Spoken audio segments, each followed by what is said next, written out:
Good morning, YouTube. It is a great day to be an ETF investor. We have a new YieldMax ETF out today, SLTY. It's going to start trading here in about an hour. I'm super excited about it. Do you know what the secret sauce is? Well, I looked through the portfolio and I figured out what it is. Stick around, we'll get right into the middle of it. YieldMax has done it again. They've released a new banger. It's a doozy. SLTY, SLTY. It's an actively managed ETF aiming to provide current income as a primary goal, and as a secondary goal, it aims to provide inverse or short exposure to a select group of U.S. listed stocks. The fund's listed on the NYSE, and it's managed by Tidal Investments, the same people that brought you YieldMax. It's going to launch with a management fee of 1.14, waived down from 1.24, and that lasts until early 2026.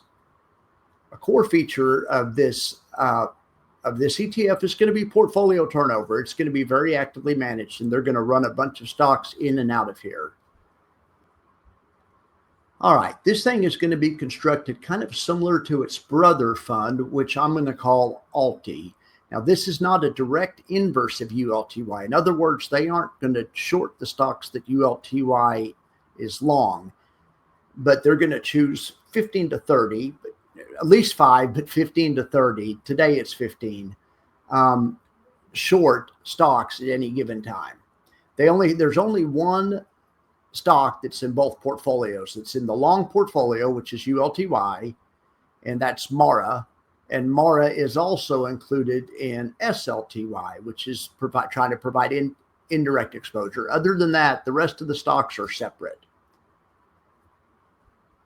So they're going to primarily choose stocks with high implied IV, regardless of market cap or sector. The prospectus says they're going to implement both direct shorts and synthetic shorts. The distribution policy is something that I know you're going to be happy about. Weekly income is what it says.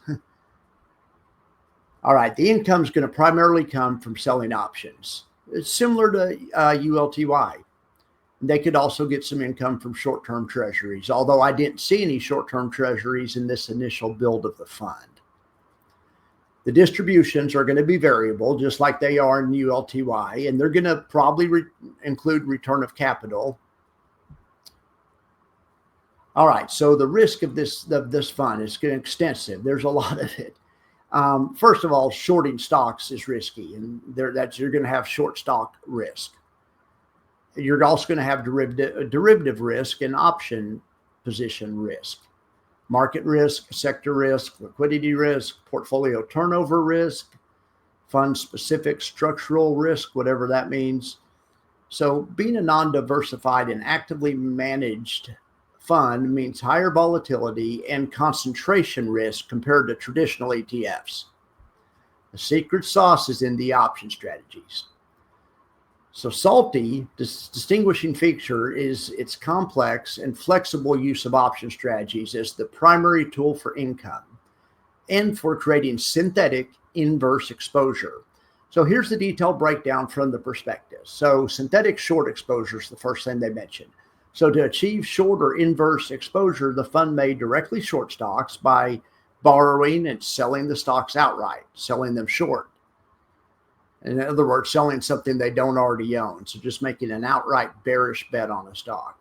But they can also use synthetic shorts. Now, having said that, in this initial build, there are no synthetic shorts. They have all shares. But to build a synthetic short, you would buy an at-the-money put option and sell an at-the-money call option. That's otherwise known as a combo, a short combo.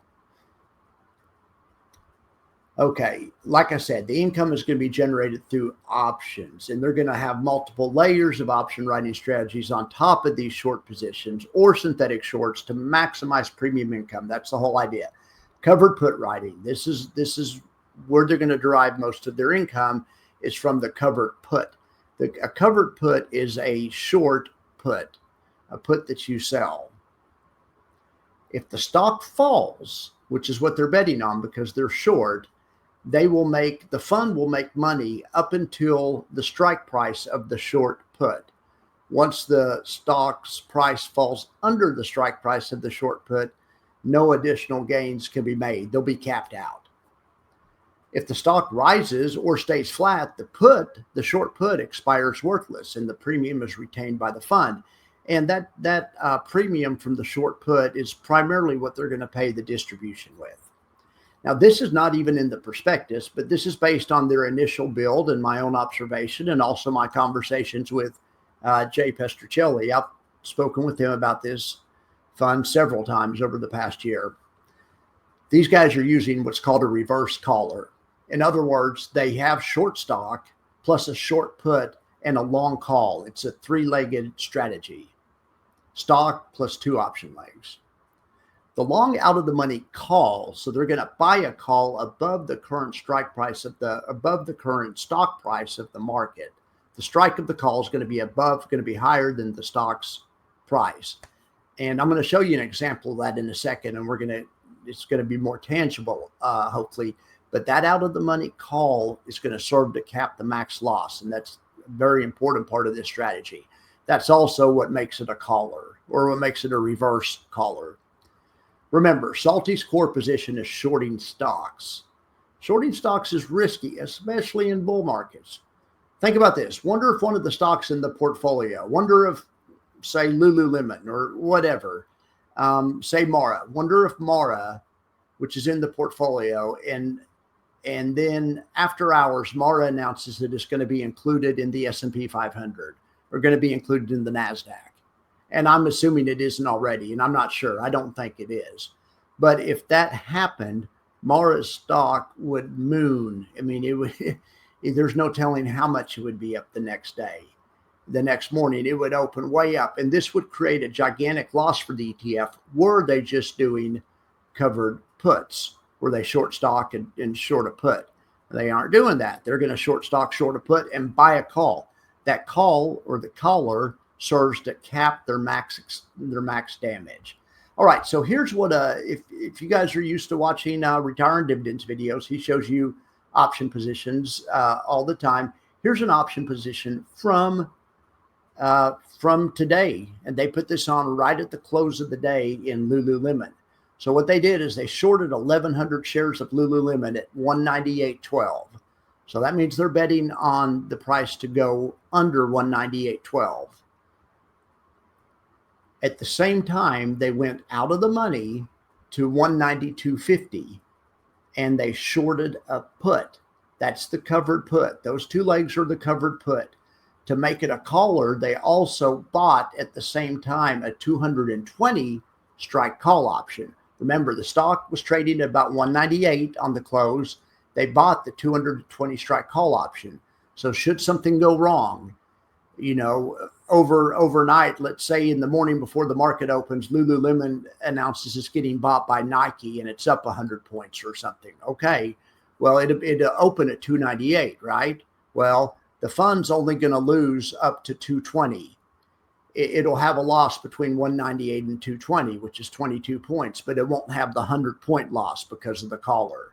This is what the reverse collar is. And I didn't just make that up. I asked AI what a reverse collar was. I mean, I know what a reverse collar is, but I wanted to make sure. So I fact checked myself. And yes, it's absolutely what a reverse collar is. You could also think of it as a covered put spread plus an out of the money call above the strike's current price. Okay, now here's what it looks like in option strat. So the dotted line is the current strike price, 198. So hopefully the price of Lululemon declines over the next couple of weeks. These expire next Friday. If the price of Lululemon does decline, they make money at the same rate stock would lose money. In other words, they make money at a 1-to-1 ratio down until 192.50. If Lulu drops under 192.50, they have max profit, but they have an opportunity loss. They're capped out. You guys know how much Retire on Dividends loves to be capped out. I don't know if he's going to cover this fund, but in any event, I bet, and I would imagine he will. But you can also see right here the 220 strike call that they bought, and it has the same formation we're used to seeing in ULTY. It's just the opposite. ULTY goes like this. Like I say, ULTY is the brother. This is the sister, or this is the companion, the stablemate. Let's just call these two stablemates. They aren't direct inverses, but we definitely call them stablemates. They're from the same family. SLTY is the kind of crazy cousin to ULTY. All right. So here's that exact same trade in option strat. I put the link there. Go play around with it. Familiarize yourself with it. You can drag the strikes around and change the risk and reward and just kind of see how it works. I think that would be great if you want a tangible way to kind of wrap your head around this. This stuff isn't easy. This shorts and short puts. I mean, it's not intuitive. Let's just say that. So the synthetic equivalent of this trade is a bear put spread or a debit put spread. If you want to follow this trade, but you don't have Lulu shares and you don't want to buy any Lulu shares, you can just buy a 220, 192 debit put spread. In other words, forget about the call, forget about the stock, and switch the call strike to a put strike. You buy the 220 put, and so it's an in the money put. It'd be pretty expensive, but then you sell the 192.5 put to offset some of that expense, put you in the same position as far as profit and loss goes and risk and reward. Okay, so also in the prospectus, they mentioned credit put spreads. I didn't see any of those in there. Or actually, they did have, I take that back. They did have two credit put spreads in there. And I talked about that on my initial show from earlier today, or from yesterday, if you guys saw that show. They can also do diagonal put spreads, which are really cool trades, calendar put spreads. They could also do a cash secured call. You've heard of a cash secured put. Well, cash secured call is just the same thing, but in reverse.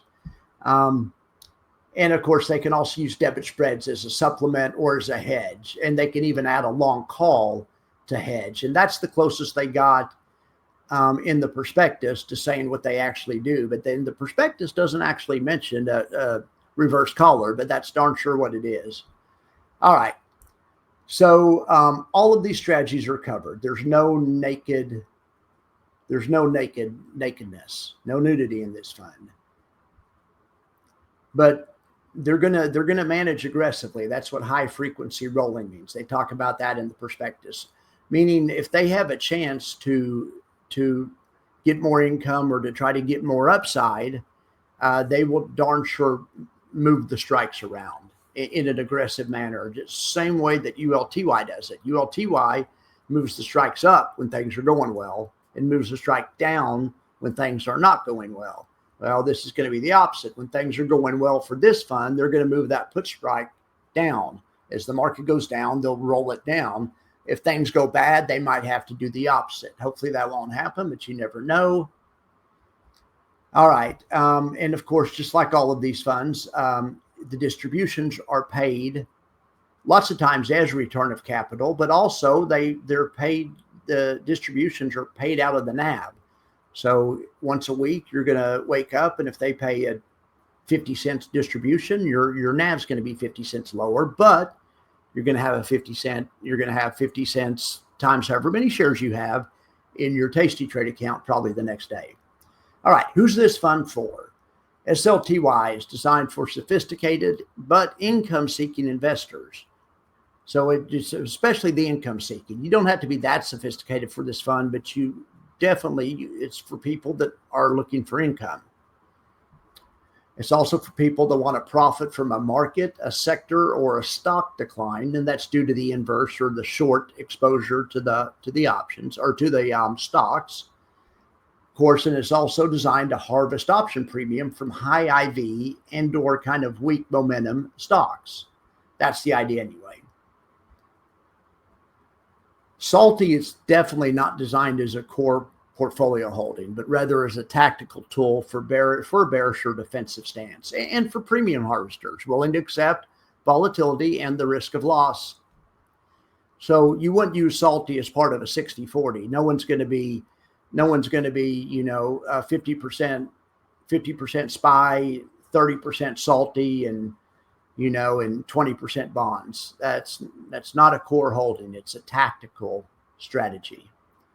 All right, so I had some additional thoughts. The NAV of this ETF is going to underperform, or it's going to perform worse than Alti. And that, what I mean by that is because markets usually go up. I would expect the NAV to be under pressure 70% of the time, because that's usually what happens. Markets drift up. If you don't like ULTY, if you don't like the way that one performs, I don't think you're going to like the way this one performs. If you're on margin, if you aren't dripping, or if you're super concerned about NAV performance, this probably isn't the ETF for you. The reason I say it's going to perform worse than ULTY, I'm talking about the NAV, is that's only because it's a short-based ETF. It should have problems in the bull market. Like I say, markets go up most of the time. Now, if we enter a 1-year-long bear market tomorrow, SLTY will probably look pretty good. But as long as we stay in a bull market, the NAV will be under some form of pressure. Now, don't forget, NAV performance is only one input in total return. Total return is what counts. Total return is how you compound your money. SLTY can have weak NAV performance, but still have good total return due to the high distributions. But if you value NAV performance, I think this one, may not be for you. Now, don't get mad at me. Yes, the managers of this fund are hopefully going to do a great job picking bad stocks, and that can surely help. And it's possible in a sideways market for both ETFs, SLTY and ULTY, to profit together. The bad stocks and SLTY are selling off, and the good stocks in ULTY are mainly going up. Yeah, that's fine. However, I don't know of a true short fund, which this is, that does well in a bull market. And it's because they're fighting market momentum. A rising tide lifts all ships and will swamp short positions. It would be awesome to me if SLTY could lose at a slower rate than the market goes up. That's outperformance. And that's in a bull market. I would be fine if SLTY outperformed by losing less than the market goes up. DWSH is an awesome short fund that I really like. It's from Dorsey Wright. They also use bad stocks with weak momentum. Now look at how Dorsey Wright has done in the most recent bull market, and it's a great fund. There's nothing wrong with it. This goes from the April lows to yesterday. Well, they've still outperformed. The SPY's up 28%, and they're only down 23%. That is outperformance for a short fund. I mean, Dorsey Wright's done really well, believe it or not. Like I say, for a short ETF to outperform, it needs to lose less in a bull market, but it should also make more in a bear market, because it's a bear market fund, and they're shorting stocks that are bad. The managers are doing a good job. They should pick up some alpha in a bear market. So now let's look at how Dorsey Wright did in the past bear market, and we're using this as a proxy. Dorsey Wright's not going to be like SLTY, but it is comprised of short stocks, just like SLTY. So let's look at DWSH. Like I say, it's a great short fund if you need a short fund, in my opinion. So in the bear market of 2022, they made 28%. So they outperformed the SPY, because the SPY was down 22%. So they did better, and they did exactly what I would expect. And this is what my hope is for SLTY, that they can do the same thing. I mean, being up 28% when the market was down 22%, that is outperformance. Now, DWSH doesn't pay a yield, but like I say, as far as the short stock positions, they have that in common. SLTY is one of the most advanced option-based ETFs on the market. It differs dramatically from a simple covered call fund by seeking gains from declining stocks, okay? The trade-off is, for high income, you get capped upside on wins, and you get potentially unlimited loss if the stock rallies hard. But we've already talked about that. With the current build they have on, as long as they keep on callers, that's not, the unlimited loss is a problem that they've mitigated. These guys are smart. I can't see them taking unlimited loss. Traders considering SLTY should be very familiar with short ETF mechanics, the impact of options, option rolling strategies, volatility effects, and the nuances of synthetic shorts, not just the traditional covered call strategies. This is a true advanced option income fund, not a casual yield vehicle. This is truly a hedge fund style ETF, as is ULTY, but this one even more so because of the short exposure. I'm planning on using SLTY to smooth out ULTY's returns. ULTY is a great ETF, but it most likely will get hurt in market declines. This one, SLTY, should do much better in market declines since it's a short-based ETF. But at the same time, it can also help your high-yield portfolio by providing a distribution payment every week. I know you guys like that. I really anticipate this is going to help me out quite a bit. Guys, let me know how you plan to use this, if at all, or if you don't want to use this, that's fine. It's not for everybody, but I'd be interested to hear if you guys have any plans for this. This thing starts trading this morning, so we'll see how it does. It's going to open at $20. I was kind of glad they didn't open it at 50. I kind of was hearing rumors that I might open at 50, but opening at 20, I think is going to be good. But we'll see. So let me know what you think about this, and I'm going to put a link to the prospectus on this in the comments. And I invite you to go read the prospectus yourself and see if you can find stuff that I missed or stuff that you think is important that maybe I didn't talk about. So definitely do your own due diligence. Read the prospectus. All right, guys. Good morning. Good trading. From Hill Country with Love. Max out.